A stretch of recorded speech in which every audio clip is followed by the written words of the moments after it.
Olá pessoal, tudo bem com vocês? Dando prosseguimento ao módulo de correção de exercícios para o ensino médio, hoje nós vamos falar do movimento circular. Todos aqueles que ainda não têm solidificado esse conteúdo precisam assistir a aula teórica e para isso eu vou deixar aqui um card para remetê-los diretamente à aula específica.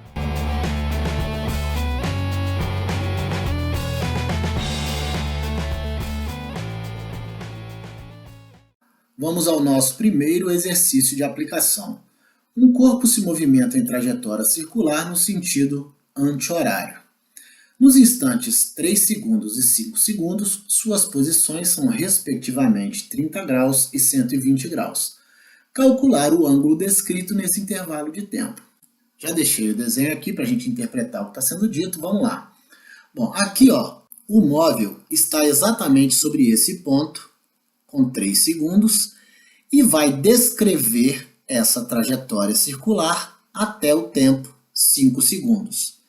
Detalhe, quando ele estava nessa posição, ele já tinha uma abertura em relação à origem de 30 graus. Ao se mover dessa posição para a posição no instante 5 segundos, esse ângulo que era de 30 passou a ser de 120.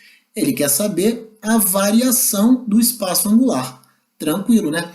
Basta fazer o espaço angular final, 120, menos o espaço angular inicial, que era de 30 graus quando ele iniciou o movimento em 3 segundos.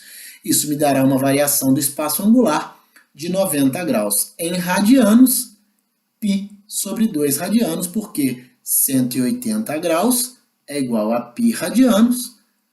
90 graus é metade de 180, logo 90 graus é a metade de π radianos. Num segundo momento, ele me pede a velocidade angular nesse intervalo de tempo. Pessoal, vamos lá.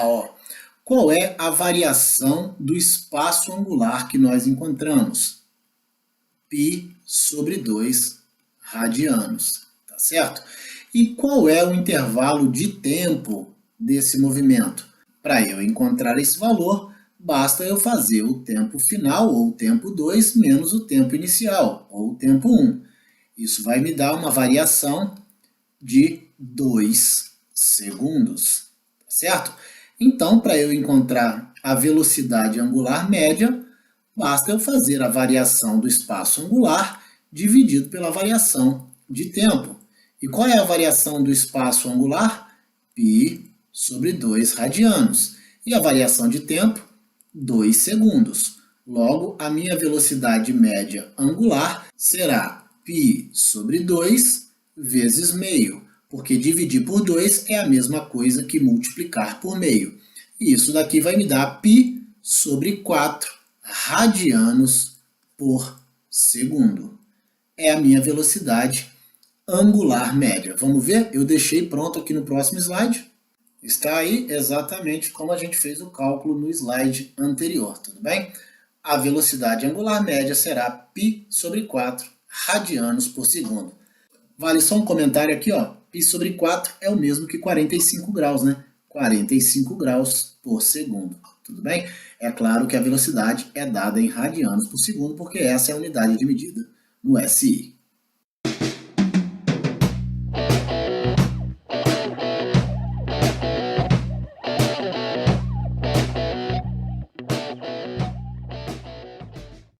Pessoal, um corpo em movimento circular uniforme efetua 480 voltas numa circunferência de raio meio metro em 2 minutos. Determine a frequência.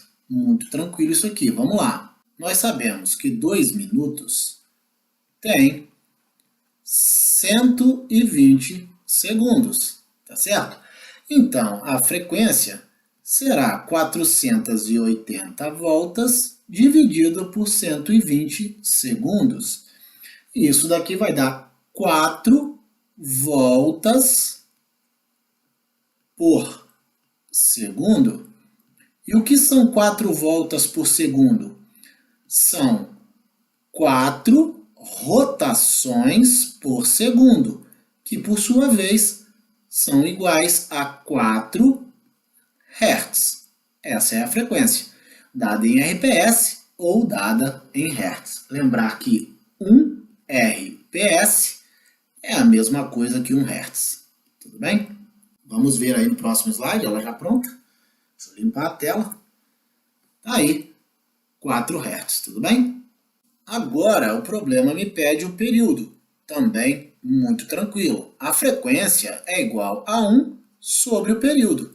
Se eu acabei de encontrar a frequência 4 Hz, basta eu usar essa equação para encontrar o período. 4t é igual a 1, t é igual a 1 sobre 4, que vai dar 0,25. Ou seja, 1/4 do segundo esse corpo leva para dar uma volta. Muito tranquilo a gente entender isso aqui. Ó. Vou desenhar aqui uma circunferência para representar o movimento circular uniforme.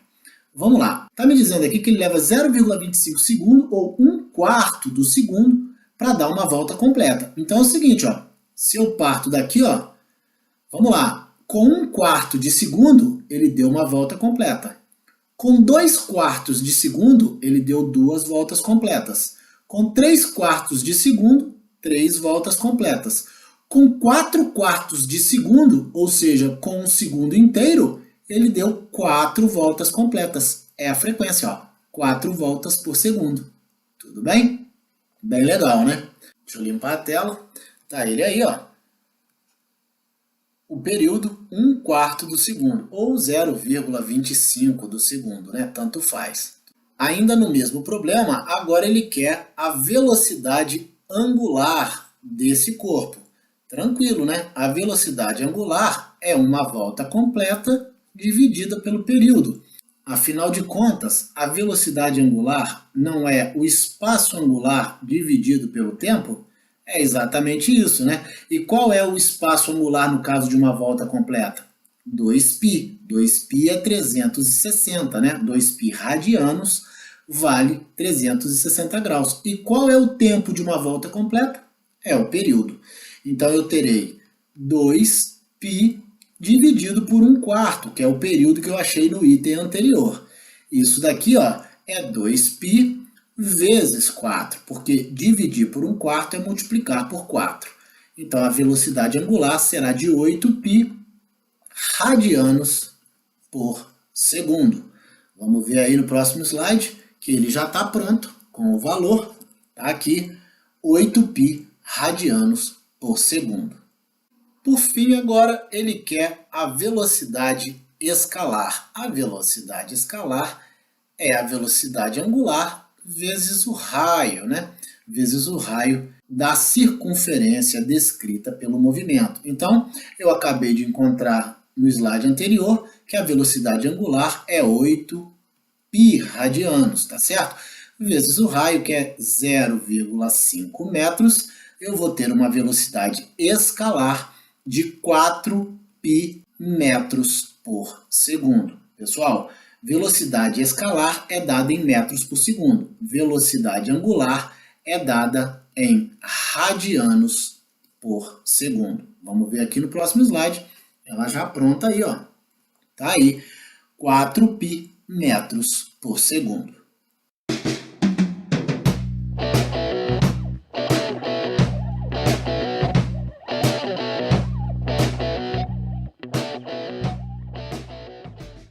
Dois móveis A e B percorrem a mesma pista circular com movimentos uniformes partindo do mesmo ponto e caminhando no mesmo sentido.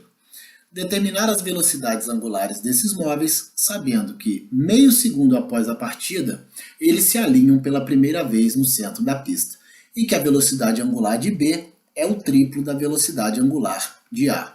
Vamos para o outro slide, porque eu fiz um esquema, um esboço, né, um desenho, para que a gente entenda e interprete o que está acontecendo nesse movimento aí. Então, como eu disse, está aqui ó, o nosso esquema, o nosso esboço, né? Vamos entender aqui, ó, a primeira coisa que ele me disse de relevante aqui, ó, é que a velocidade angular de B é o triplo da de A. Então, ó, a velocidade angular de B é igual ao triplo da velocidade angular de A. Isso significa que B está muito mais veloz, né? E é por isso que ao sair do mesmo ponto, o B gira todo esse ângulo aqui, ó, enquanto A gira apenas esse pedacinho aqui. E nesse momento eles se alinham, como o problema disse, dos lados opostos da pista circular, tá vendo? Eles se alinham passando pelo centro, ok? Bom, como é que eu encontro a variação do espaço angular entre os móveis B e A? Basta fazer o espaço angular do móvel B menos o espaço angular do móvel A. Afinal de contas, o B está muito lá na frente, né? Se eu fizer essa subtração aqui, ó, olha o que vai acontecer. Vamos olhar lá na figura. Vou até trocar de cor aqui, ó, para a gente poder entender, ó. O móvel B descreve esse ângulo aqui, ó, representado pelo espaço de B, tudo bem? Já o móvel A descreve essa trajetória, representada pelo espaço angular de A.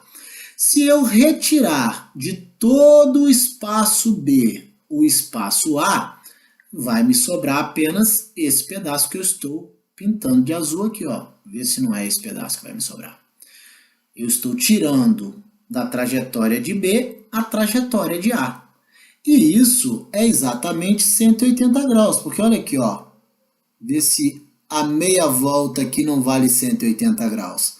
180 graus é igual a π radianos, tudo bem? E é por isso que eu posso escrever a seguinte equação. O espaço angular de B menos o espaço angular de A é igual a 180, ou π radianos. E é isso que está escrito aqui, ó. A variação do espaço angular de B menos a variação do espaço angular de A é igual a π, porque é exatamente o que me sobra, meia volta, quando eu tiro o espaço percorrido pelo móvel A do espaço percorrido pelo móvel B. Muito bem, vou limpar aqui o slide para a gente prosseguir e para me dar um espaço aqui. Vamos lá. Bom, outra informação que eu tenho é a seguinte, ó. Para eu calcular a velocidade angular, eu preciso dividir o espaço angular pelo tempo. Dessa equação, eu sei que o espaço angular é igual à velocidade angular vezes o tempo. Ou seja, eu posso multiplicar o tempo para lá, ó, pela velocidade, porque ele está dividindo o espaço angular. Então, isso aqui é uma verdade, tá certo? Então, eu posso substituir o espaço angular de B pela velocidade angular de B vezes o tempo. Exatamente por causa dessa fórmula aqui. E posso substituir o espaço angular de A pela velocidade angular de A vezes o tempo. É o que eu fiz aqui, ó. Fiquei com a velocidade angular de B vezes o tempo, menos a velocidade angular de A vezes o tempo, igual a π, que é essa minha meia volta que eu mostrei para vocês aqui no desenho.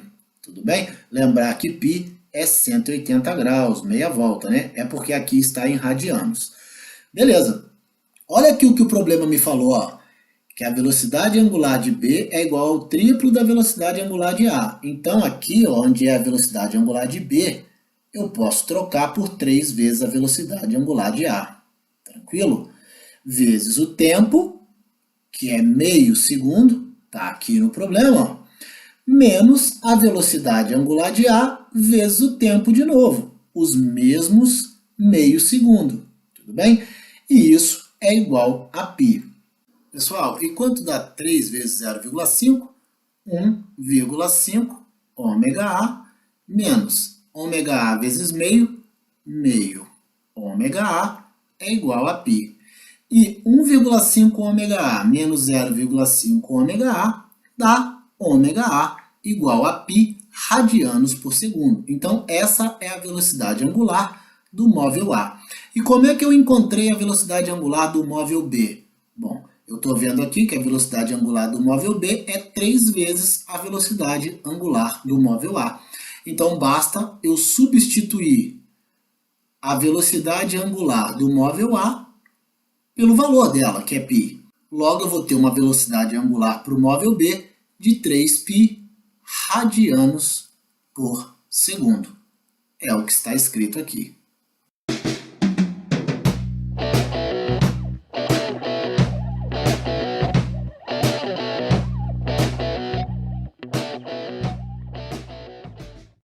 As polias indicadas na figura têm raios RA igual a 60 centímetros e RB igual a 10 centímetros. Sabendo que a frequência de A é 20 RPM, determinar o número máximo de rotações da polia B. Pessoal, eu disse aqui o seguinte, ó, quanto maior é o raio da polia, menor é a sua velocidade angular, ou seja, a velocidade angular de A está para o raio de B, assim como a velocidade angular de B está para o raio de A. Em outras palavras, a velocidade angular de A vezes o raio de A é igual à velocidade angular de B vezes o raio de B. Tudo bem? Nós sabemos que a velocidade angular é 2 vezes π vezes a frequência. Tudo bem? Isso serve para a polia A e também serve para a polia B. Feito isso, a gente é capaz de definir qual é a frequência da polia B. Basta substituir os valores. Vamos lá, ó. 2π vezes a frequência de A, que é 20 RPM, tá aqui, vezes o raio de A, que é 60 centímetros, igual a 2π vezes a frequência de B, que é o que se deseja determinar, vezes o raio de B, que é 10 centímetros. Como eu tenho 2π multiplicando dos dois lados da igualdade, um deles vai passar para o outro lado dividindo, fazendo com que essa divisão dê 1. Então, nós vamos ficar com 20 vezes 60, 1.200, igual a 10 vezes a frequência de B. Então, a frequência de B será 1.200 dividido por 10, ou 120 RPMs. Tudo bem? Vamos ver no próximo slide aí, porque eu já deixo sempre pronto para vocês poderem printar a tela, enfim, para vocês terem organizadamente aí. Vamos lá. Como eu disse, bem organizado, a frequência de B igual a 120 RPM, comprovando que quanto maior o raio da polia, menor a frequência. Olha aqui, nós temos para a polia A um raio de 60 centímetros e uma frequência de 20 RPM. Já para a polia B, um raio de 10 centímetros com uma frequência de 120 RPMs, comprovando a proporcionalidade inversa que existe entre o raio da polia e a frequência.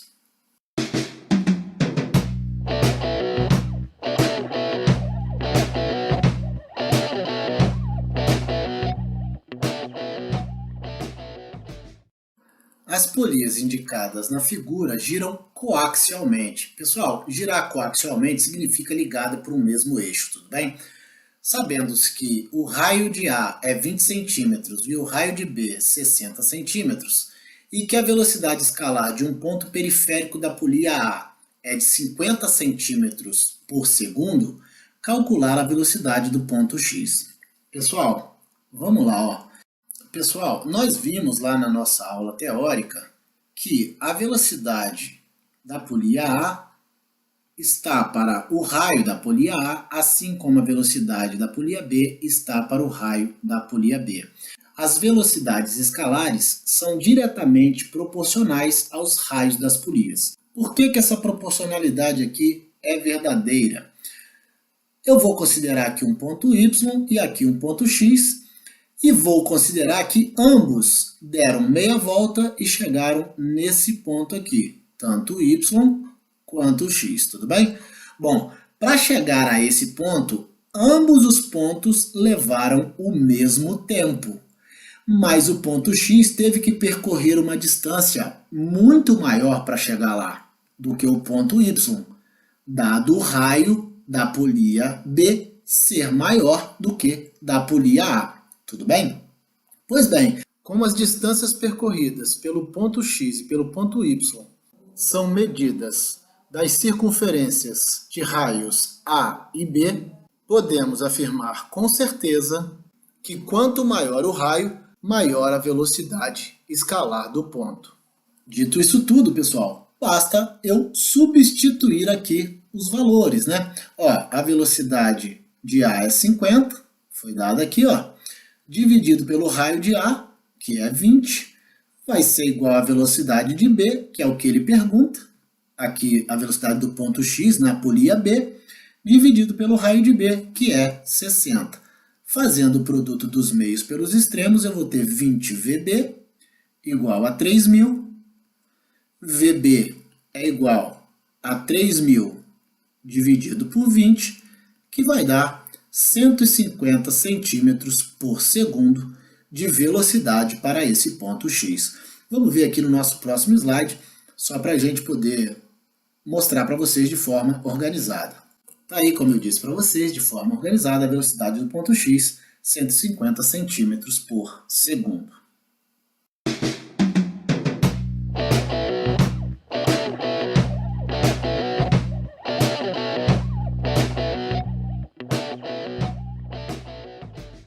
Num toca-fitas, a fita F do cassete passa em frente à cabeça de leitura C com velocidade constante, V igual a 4,8 metros por segundo. A figura representa a situação em que a fita começa a se desenrolar do carretel A para o carretel B. Considere π igual a 3. Qual é a variação no número de rotações por segundo durante a transferência total da fita de um carretel para o outro? Pessoal, a mesma velocidade do carretel A é a velocidade do carretel B. Isso porque ele me disse que a fita passa na frente do cabeçote com a mesma velocidade. E também porque senão a fita embolava. Tranquilo? A fita iria embolar. Não é isso que acontece, tá certo? Então, ó, eu sei que a velocidade angular de A é igual à velocidade dividido pelo raio de A. E a velocidade angular de B é igual à velocidade dividido pelo raio de B. Notem que eu chamei a velocidade escalar tanto de A quanto de B de V, porque elas são iguais. Eu não preciso discriminar a velocidade A e a velocidade B, porque elas são iguais. Pois bem, a partir daqui eu consigo encontrar a velocidade angular de A, porque a velocidade é 4,8, foi dado lá em cima, dividido pelo raio de A. Pessoal, se daqui até aqui é o diâmetro da bobina, a metade disso é o raio, 2,5. Então aqui dividido por 2,5. Já a velocidade angular de B será os mesmos 4,8, só que agora dividido por 1, porque a metade do diâmetro aqui, ó, é 1. Então dividido por 1. A velocidade angular de A será 1,92 radianos por segundo e a velocidade angular de B será 4,8 radianos por segundo. Afinal, 4,8 dividido por 1 dá 4,8. 4,8 dividido por 2,5 dá 1,92. Mas ele pede a variação no número de rotações, ou seja, ele está querendo a frequência. Vamos lá. Eu encontro a frequência de A fazendo a velocidade angular de A dividido pelo período, que é 2π. Isso daqui vai ser igual a 1,92 dividido por 2 vezes 3. O problema me disse para considerar π igual a 3. Isso daqui vai ser igual a 1,92 dividido por 6, que vai dar 0,32 RPS. Tudo bem? Professor, e a frequência de B? De forma análoga, a frequência de B será a velocidade angular de B dividido por 2 vezes 3, também considerando π igual a 3. E isso vai ser 4,8 dividido por 6, que vai me dar 0,8 RPS. Então, a frequência vai variar de 0,32 RPS até 0,8 RPS. Vamos ver no nosso próximo slide. Eu já deixei pronto, como eu sempre faço, de forma mais organizada. Vamos lá ver. Aqui nós temos a velocidade angular de A, aqui a velocidade angular de B, e aqui as frequências de A e de B, variando entre 0,32 RPS até 0,80 RPS. No nosso próximo encontro, dando prosseguimento ao módulo de resolução de exercícios para o ensino médio, nós falaremos das leis de Newton. Eu aguardo vocês, um grande abraço a todos e até a próxima.